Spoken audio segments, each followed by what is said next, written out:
So hello दोस्तों, welcome back. दोस्तों देखो, रिसेंटली जो कुछ भी हुआ था जम्मू एंड कश्मीर के पहलगाम में, काफ़ी बुरा हुआ है। एंड ज़रूर इंडिया को कुछ ना कुछ इस पे एक्शन ज़रूर लेना चाहिए।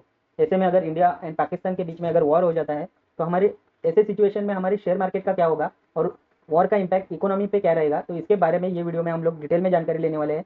तो आई रिक्वेस्ट यू दोस्तों कि ये वीडियो को पूरा ज़रूर देखिए।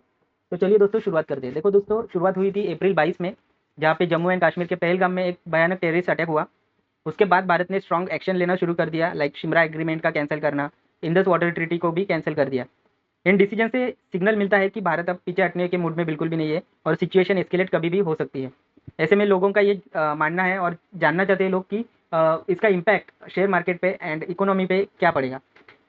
देखो दोस्तों, करंटली इंडियन इकोनॉमी का क्या सिनारियो है, पहले तो ये जान लेते हैं। आज की डेट में भारत की इकोनॉमी जो है वो तेजी से ग्रो कर रही है। हालांकि रिसेंटली 2 क्वार्टर से जो ग्रोथ रेट है वो कम हुआ है, बट देन ऑल्सो काफ़ी अच्छे से ग्रो कर रही है। आईएमएफ और वर्ल्ड बैंक का दोनों का मानना है कि इंडिया की जो इकोनॉमी है ये one of fastest growing major economy है इन द वर्ल्ड, राइट। और जियो पॉलिटिकल रिसेंटली जो भी ग्लोबल जियो पॉलिटिक्स में अपॉर्चुनिटी बनी हुई थी, जो मैंने आपको ईपैक के ऊपर जो भी मैंने वीडियो बनाया है, ईपैक ड्यूरेबल शेयर के ऊपर मैंने एक वीडियो बनाया है, तो आई होप कि ज़रूर आप वो वीडियो भी चेक करिए, जिसमें मैंने डिटेल में बताया कि क्या अपॉर्चुनिटी इंडिया को बन रही है। देखो, यूएसए और चाइना के बीच में जो ट्रम्प के टैरिफ की वजह से जो भी रिलेशन खराब हुए हैं, तो उनके वजह से इंडिया को के लिए काफ़ी बढ़िया बिजनेस अपॉर्चुनिटी बनी है। वर्ल्ड के कंपनीज जो है वो चाइना से अपना मैन्युफैक्चरिंग बिजनेस हटा के इंडिया या फिर वियतनाम जैसे कंट्रीज में शिफ्ट करना चाहती है। ऐसे में यही इंडिया के पास एक काफ़ी बढ़िया अपॉर्चुनिटी है कि चाइना का सारा बिजनेस जो है वो अपने खुद के पास ले ले, अपना एक्सपोर्ट नेटवर्क बढ़ाए, जॉब क्रिएट करे, मैन्युफैक्चरिंग सेक्टर को ग्रो करे। लेकिन अगर वॉर हो जाता है तो ऐसे में इन्वेस्टर जो है उनका कॉन्फिडेंस गिर जाता है, एफडीआई एफआई दोनों रुक जाते हैं, सारी ग्रोथ अपॉर्चुनिटी चली जाती है और अल्टीमेटली भारत ही है क्या कोई भी कंट्री रहेगा तो वो इकोनॉमिकली 5-10 साल पीछे आराम से चले जाता है। अब देखो, वॉर का शेयर मार्केट पे क्या इम्पैक्ट गिरेगा ये मैं आपको बता देता हूँ। सबसे पहले तो जब भी न्यूज़ आएगी कि अगर वॉर शुरुआत हो चुका है, तो वहाँ पे हमें पैनिक सेलिंग देखने को मिलेगी, राइट। सारे लोग पैनिक होकर सेलिंग कर देंगे, मार्केट क्रैश होता हुआ दिखाई देगा। देखो रिसेंटली मतलब लास्ट जो भी पुलवामा में हुआ था, कारगिल में जो हुआ था, तो उस समय भी निफ्टी और सेंसेक्स में 5-10% की गिरावट देखी जा चुकी है। अब देखो, क्योंकि वॉर होता है तो ऐसे में डिफेंस रिलेटेड स्टॉक को कुछ बेनिफिट मिल सकता है, like HAL Bharat Dynamic, BEL, Mazagon dock share में शॉर्ट टर्म में तेजी दिखा सकते हैं। बट अगेन अगर ओवरऑल मार्केट में अगर जोरदार सेल ऑफ चलता है तो आप समझ सकते हो कि कोई भी शेयर उससे बच नहीं सकता, राइट। पर बाकी सेक्टर जैसे बैंकिंग, इंफ्रा, ऑटो पे नेगेटिव इम्पैक्ट आ जाएगा। यही सेक्टर पे नहीं, ओवरऑल सारे सेक्टर पे आपको ये गिरावट जरूर देखने को मिलेगी। फिर ऐसे में वॉर होता है तो रुपी का भी वीक हो जाता है।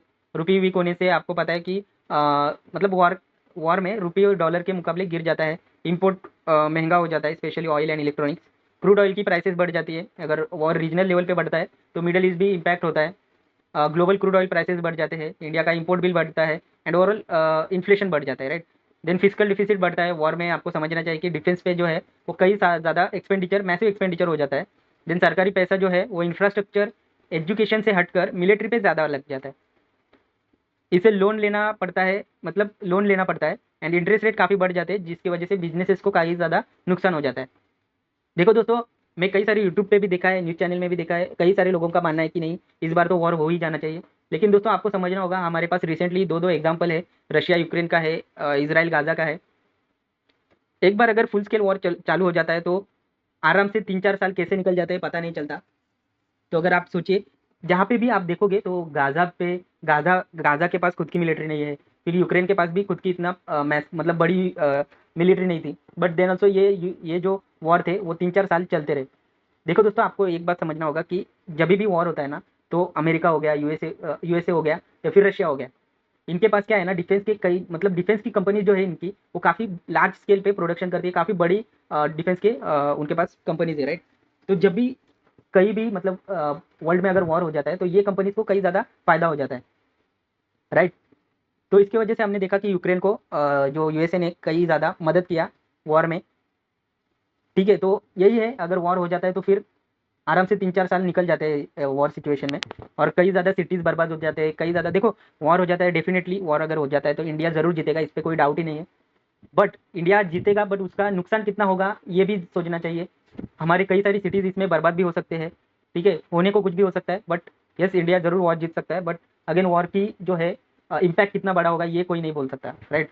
लॉन्ग टर्म इकोनॉमिक डैमेज क्या हो सकता है दोस्तों, वॉर से देश की डेवलपमेंट प्रायोरिटीज जो है वो साइड में चली जाती है, इंफ्रास्ट्रक्चर प्रोजेक्ट डिले हो जाता है, एजुकेशन और हेल्थ केयर पे का जो बजट हो जाता है वो कट हो जाता है। मतलब पूरा बजट का जो है, बजट का जो फोकस रहता है वो बस मिलिट्री स्पेंडिंग पे रहता है, राइट। देन इन्वेस्टर्स इंडिया को अनस्टेबल रीजन बोलकर पैसा लगाना बंद कर देते हैं। ऑल जो आप बोल सकते हो, FI FDI सारे मतलब अनफेवरेट सिचुएशन बन जाती है उनके लिए। देन टूरिज्म, हॉस्पिटैलिटी या एविएशन जैसे सेक्टर डायरेक्ट इम्पैक्ट में आ जाते हैं। जॉब क्रिएशन स्लो हो जाता है, reforms like disinvestment, make in India, PLI scheme, ये सब डिले हो जाते हैं। एंड ये सभी चीज़ों की वजह से अल्टीमेटली देश जो है वो इकोनॉमी के हिसाब से 5-10 साल आराम से पीछे चला जाता है। अब देखो दोस्तों, यहाँ पे अल्टरनेटिव क्या है, अगर वॉर नहीं तो और क्या।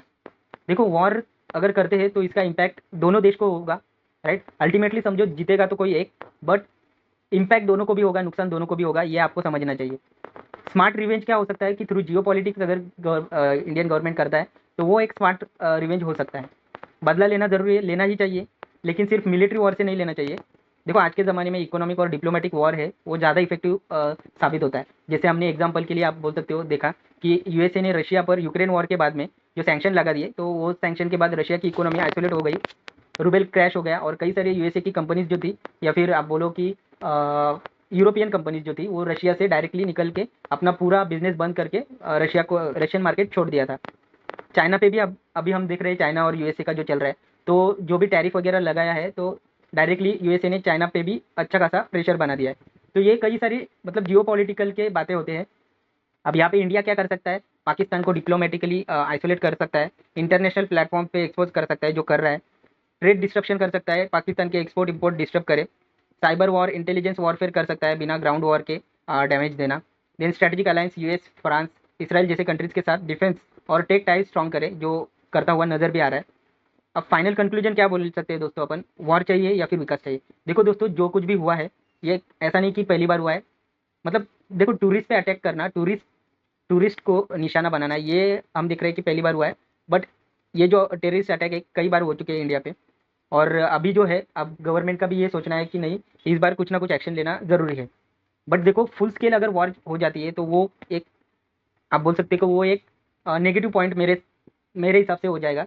क्योंकि अगर फुल स्केल वॉर हो भी जाता है तो ऐसा नहीं है कि पाकिस्तान की मिलिट्री मतलब पाकिस्तान के पास मिलिट्री ही नहीं है, ऐसा नहीं है, उनके पास भी मिलिट्री है। तो हो सकता है हमारे कई सारे जो सिटीज़ है उनको भी नुकसान हो सकता है।